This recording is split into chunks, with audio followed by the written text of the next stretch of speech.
Good morning, good evening, good afternoon, good things in general, based on wherever you are. Thank you for tuning in. Welcome to Into the Cave, where you're going to experience, we're not doing that. We're actually not doing that here. In the cave is a space for us to be real, to pull off our mask, to understand ourselves on a deeper level, on a soul level. We live in a time where everything has to be rehearsed, right? Where you are expecting me to introduce myself. You know, who am I? What do I do? What am I about? What do I enjoy? Why should you follow me? And it's not real. It's fabricated. It is GMO. It's not what we actually need to grow and expand. So the mission of Into the Cave is to introduce a new way of self-expression, one that has no bounds, one that has no chains, one that is an open space for us to see the parts of ourselves that are maybe hard to see, for us to explore the thoughts that we have that are maybe taboo, for us to have conversations that most people just think about and kind of have a conversation with themselves. This is a time where we can be real. Welcome to Into the Cave.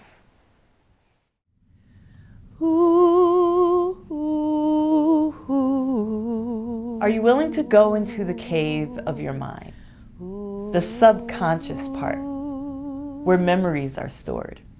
Into the cave. Are you willing to go into the cave of your heart, where trauma lives? Are you willing to go into the cave of your life, to look for the skeletons that need to be examined? Remember our choice to find your voice. I know. Are you willing to choose the cave when times are rough? Things get rough. When you've had enough. I know sometimes. Are you willing to go into the cave, into the void, into the quiet spaces of your being, to find your true self? Into the void,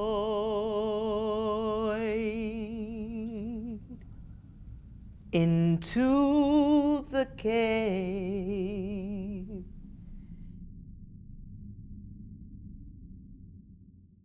For those who just came across this video and was like, oh wow, this is interesting, let me click here. You may have a question. Who am I? What am I about? Where did I come from? And I'm at a space in my life where I want to take a risk. Do you need to know the rundown of who I am to trust me enough to listen? Why is this something that I think is important to talk about? Because oftentimes we are introducing the idea of who we are, the character that we have created. Oftentimes we lead with our mask. So when I'm approached with the question of, who are you? What do you do? As almost a need to have this information as a validator that I'm worthy of connecting with, I choose to not answer that question. I choose to give an invitation that says, can we take a journey together? Can you give me a chance to see if we can build trust? I don't want to say what I do. I don't want to tell you who I am. Can I have an opportunity to show you? That's how I want to answer that question. Because we can sit here and I can talk about my life story, but that's about me. And something about me is, I think it is extremely important for me to be a space in which others can see their own reflection. And I'm also now in a season where it is time for me to exalt my own reflection, which is why we are in community right now. Why is the camera on me? Well, I always wanted to do entertainment. My inner child came here ready to put on a show. And like many other people, my inner child had big dreams. And like many other teenagers, kids, they were mean. And my inner child believed in their narrative of who I am. I used to have dreams of being on the stage of Madison Square Garden, singing, people loving it, applauding. And because other people didn't think I was good enough, I kept that dream in a box. And it would come out in play throughout the journey of my life. But I stopped watering it. And I gave that to other people because I didn't believe in myself. So then I tried other forms of entertainment, acting, theater. Acting was amazing. Theater felt a little better, probably because theater was a little bit of acting and a lot of bit of singing. So it still fulfilled this dream that I had of performing and being on stage and singing and people receiving it in a positive way. But that still wasn't fulfilling. It still wasn't fulfilling. I didn't like depending on other people's yes. Especially when, my inner child, as I explained, was very wounded by other people's opinion of her.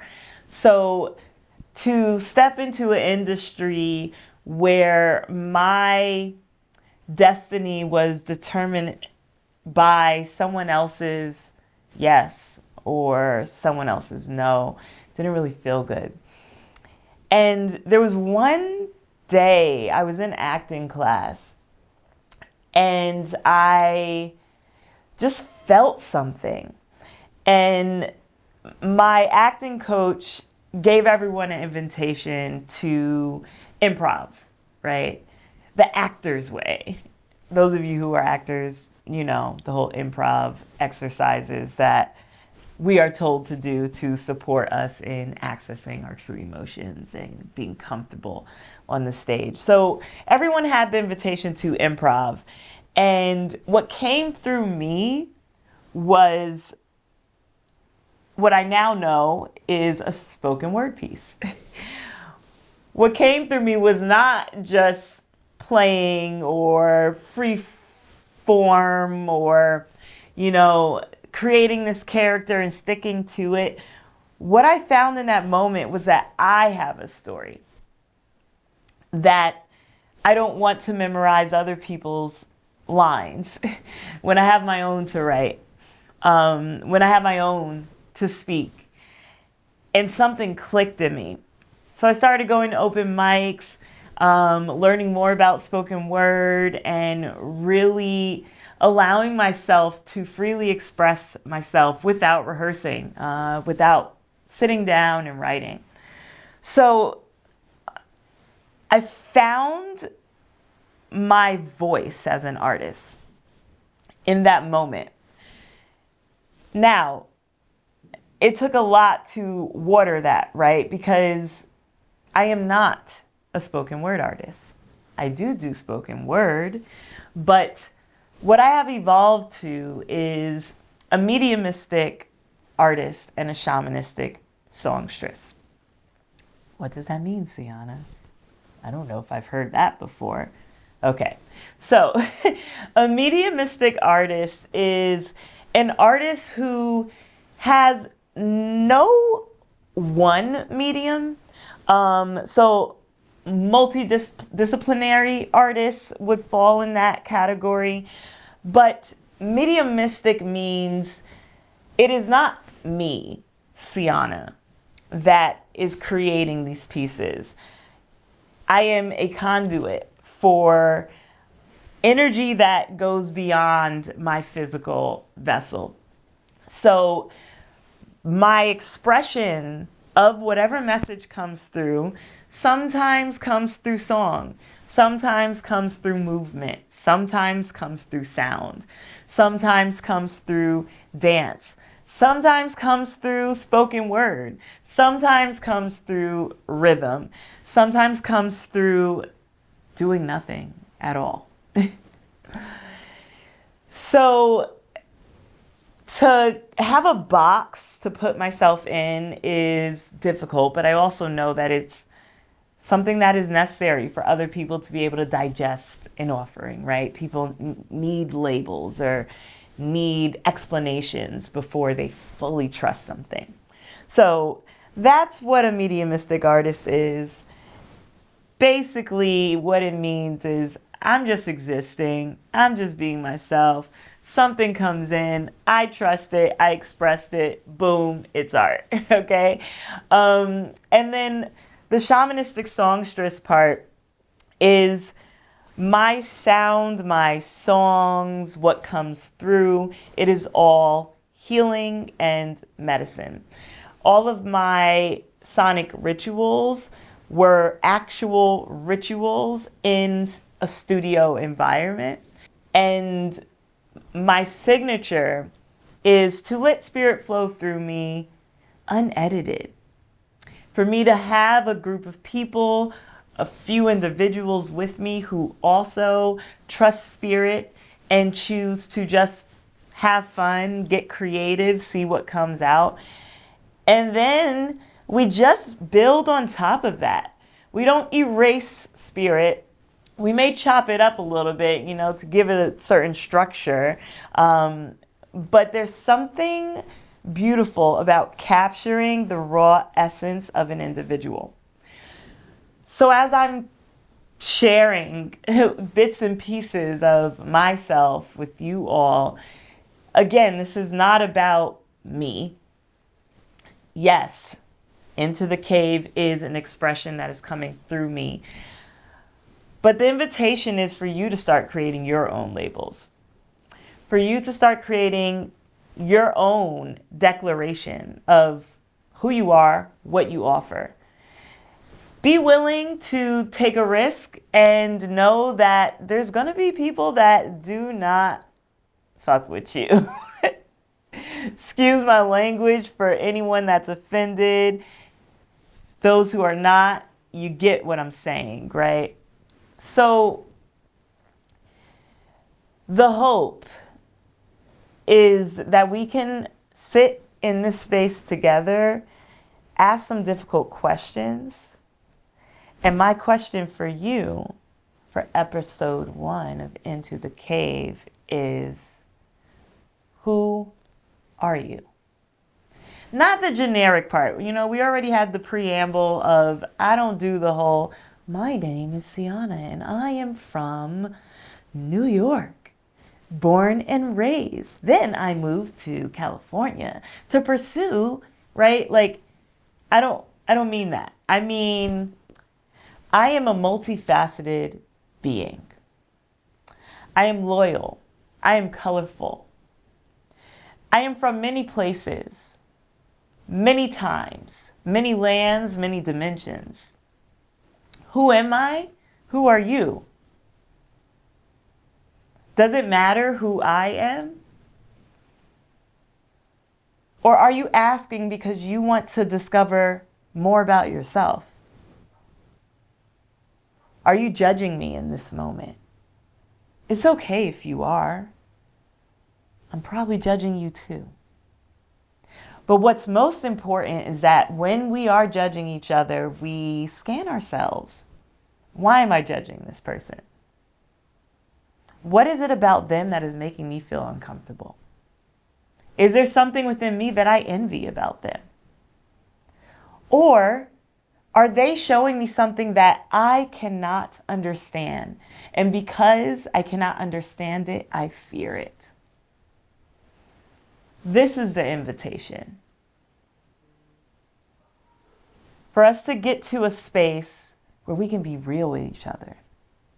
Where if I run into you in public, and maybe we had a long friendship in the past, maybe we just met each other in our acquaintance, where I don't have to say, let me give you a call later, because I know I won't. Or vice versa. How often do we run into people and because we're trying to be, courteous, nice, kind, we lie to them. And then we don't follow through. Wouldn't it be a lot more respectful and honoring to say, it was really great to see you? And that's it. And that's it. Not give me your number, let's exchange Instagrams and then unfollow them later because you didn't care to follow them in the first place. Am I only calling myself out right now, or y'all want to be real with yourselves too? Right? So we do these things for what? So as you are exploring this question of who are you, also explore who you pretend to be. What you pretend to like. What you pretend to know. Because it's scary to say, I have no clue. I actually don't know anything. When you're feeling overwhelmed, into the cave you go. So create your own cave space in your own home, whatever that looks like for you. This space is a space you always can go to recharge, to self-reflect. I'll see you guys later.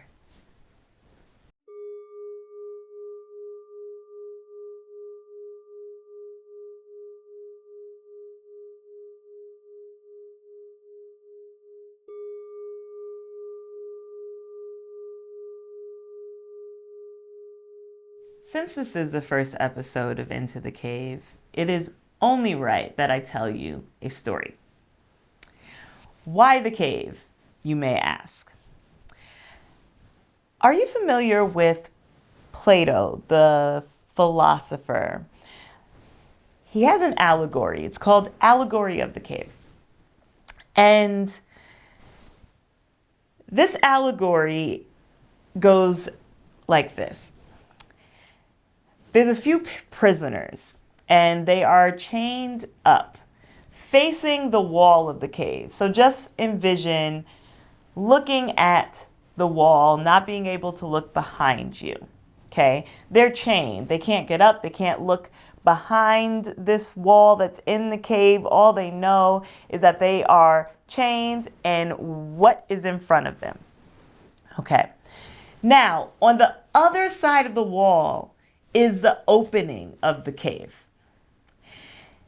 And in this opening, people are outside living life. Like they are lifing, okay? They're having fun. It is bright. It's warm. They're eating. There's abundance. All of the things, okay? Life is happening behind them, okay? And then there's a fire right in front of the wall that separates the prisoners from the people who are living life freely. And then there's different individuals who walk by holding different items and objects that are like shaped like horses, wagons, food, things like that. They're walking by. The prisoners looking at the wall, they see shadows. So these horses, these small cutouts of horses, look like these huge monsters just going across, going across. One prisoner decided to get free. This prisoner takes a risk, goes around, goes outside of the cave. Now, first, the prisoner couldn't see, right? This was its first time leaving darkness and coming into the light. So the light was blinding. It actually hurt. This prisoner could not believe what was happening to him. When he opens his eyes, he realized there's a whole nother world happening that I had no clue existed. This prisoner goes back into the cave, unchained. Made a choice to go back because he wanted to tell his friends, like, hey guys, there's more. There's so much more. So he runs back into the cave, tries to tell them there's more on the other side of this thing that has you chained. So if you said that they didn't believe him because they were too comfortable with the reality that they know, the reality that was familiar and comfortable for them, yep, that's exactly what they did. They chose to stay chained. This philosopher that got out, right, because he's no longer a prisoner, he figured out a new way. So, like I said, this philosopher that got out, that decided to think beyond what was just here,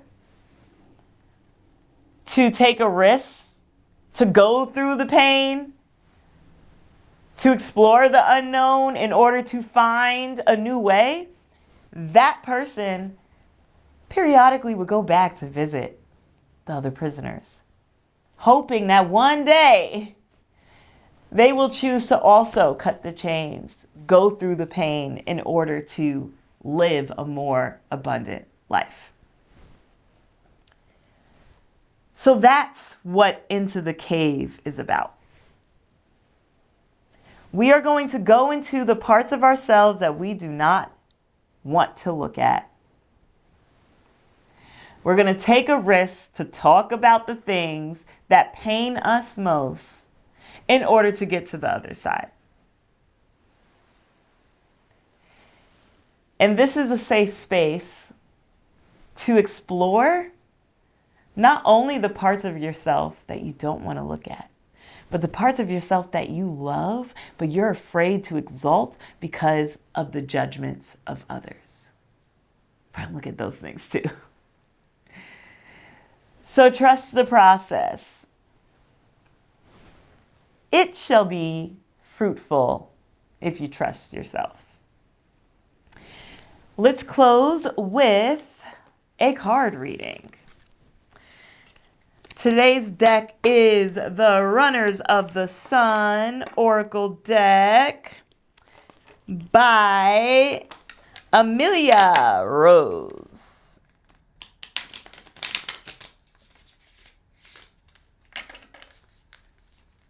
These are what the cards look like, guys. Got a little sun, the black and white balance, got things.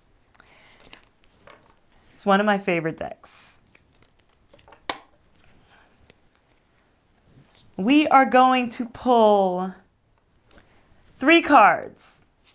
One card will represent our past, one card will represent our present, and then one card will represent where we are headed.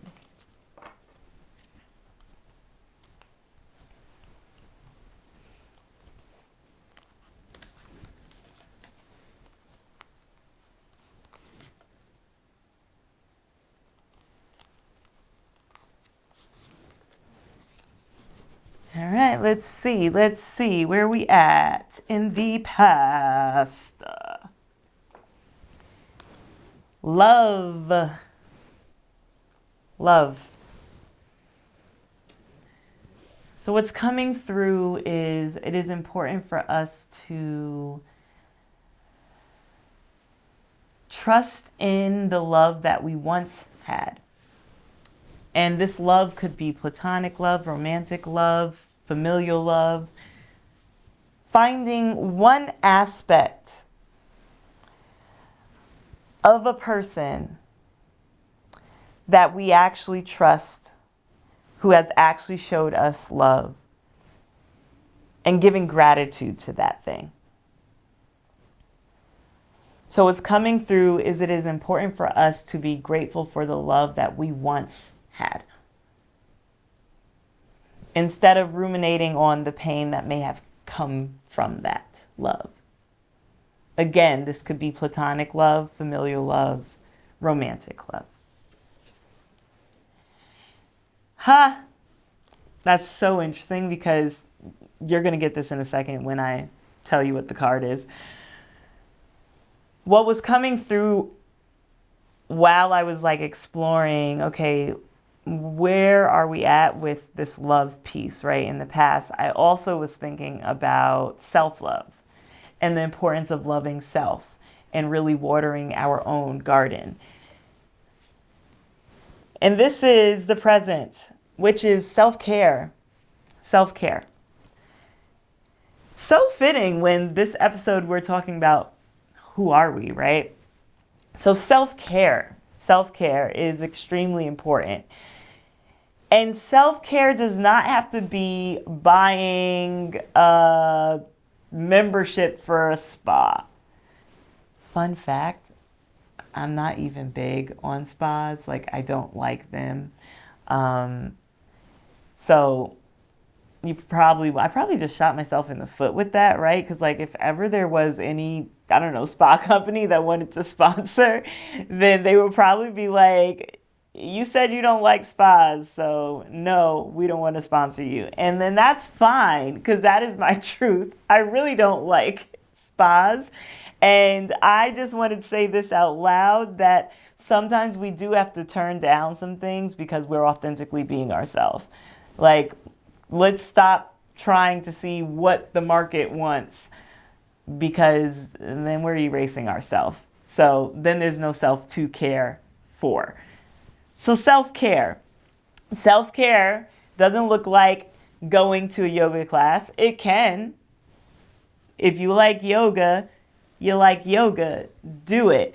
I'm more of a boxing person. So self-care for me is allowing my anger to exist and then like working it out. So whatever self-care is for you. And those of you who do not have time, right? Like, of course, you're going to say care for yourself. I'm guilty of that as well. I have a hard time finding time to care for myself. It can also look like taking an extra minute in the car before going into the house if you're a parent, to take a little breather. So, because, once you're on, kids are on. So self-care does not have to be this grandiose thing. It can be a solo trip, but it can also be taking a nap. Okay? So that's what we need to be focusing on currently, right now. And for the future, caretaker, this is, whoa. So we got love, self-care, and then caretaker. There's a lot of care going on this spread. So when I hear caretaker, there's some of us right now who are playing the caretaker role, and we have not fully took the time to love ourselves or to care for self. So we're burning ourselves out by caring for others. Now is the time to stop. Now is the time to take a breather, take a breath, self-care. Even if it is that 1 minute, 5 minutes of just being with you in silence, 5 minutes of listening to your favorite song. Whatever it is, what's coming through hard right now is, in order for us to, and this is going to sound so generic and I hate it, but it's fine. In order for you to attract the true love that you want, you must first love yourself. I had to do the voice because it's a generic slogan, right? So I get it. I'm also tired of those messages, But this is what it says. It says we truly have to care for ourselves before we care for others.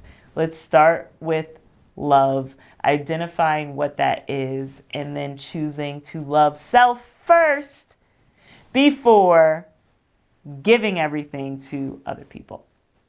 Let's learn the balance between giving and receiving. It's called reciprocity. I'm working through that with you. So let's do this together. And that's our spread. Love, self-care, caretaker. In that order.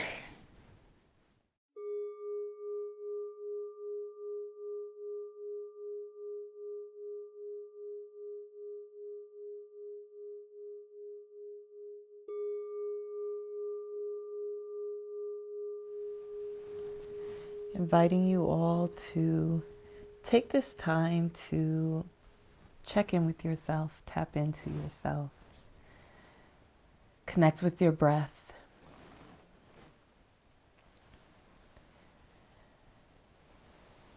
Focusing on this question.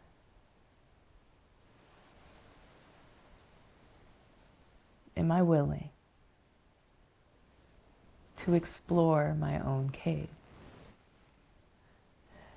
And as you are focused on this question, the invitation is to listen to this channeled message from a place of embodiment.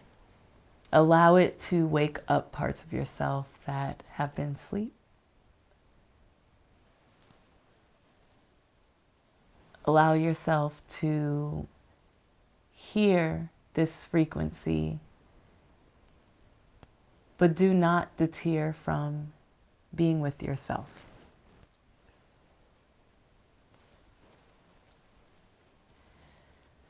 Darker the berry, sweeter the juice. Darker the journey, sweeter the truth. Darker the berry, sweeter the juice. Sweeter, sweeter, sweeter. Do you feel me now? Do you see me now? Can you see me now? Can you see me now? Darker the berry, sweeter the juice. Darker the journey, sweeter the truth. Darker the berry, sweeter the truth. Sweeter, sweeter, sweeter. Do you feel me now? Do you see me now? Can you see me now? Can you see me now?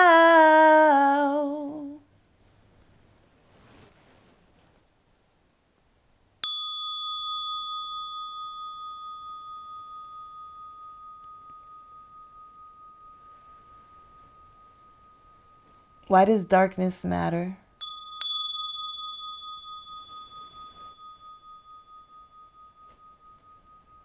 Because it holds all matter.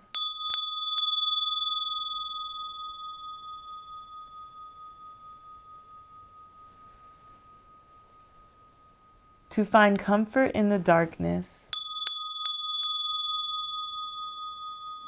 is the invitation.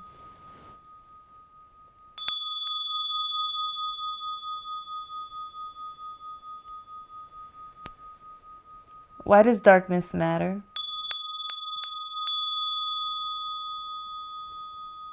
Where all things start and all things end.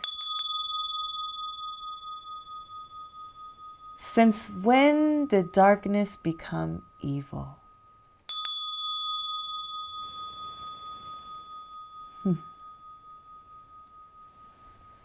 Since when did darkness become evil?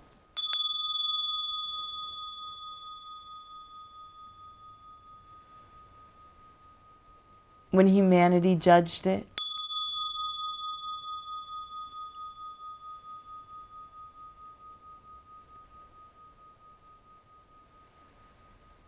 To judge the darkness no more.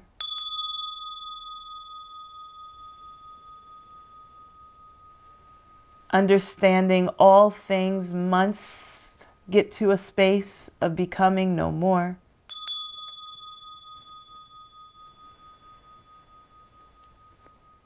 Why does darkness matter?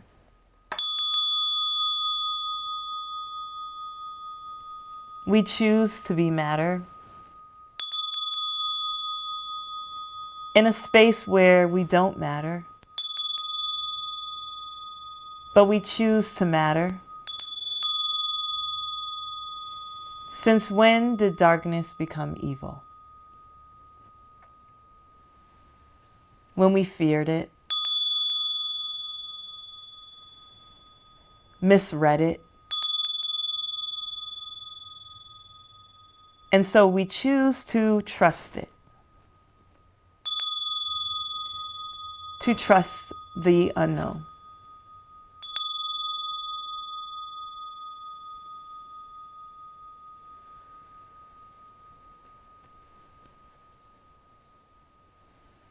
Darker the berry, sweeter the juice. Darker the journey, sweeter the truth. Darker the berry, sweeter the juice.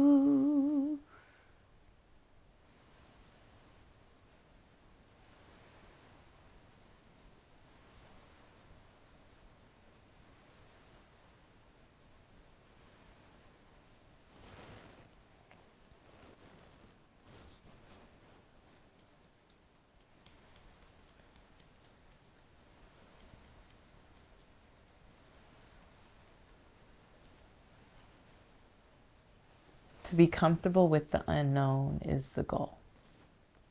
Understanding that that is constant.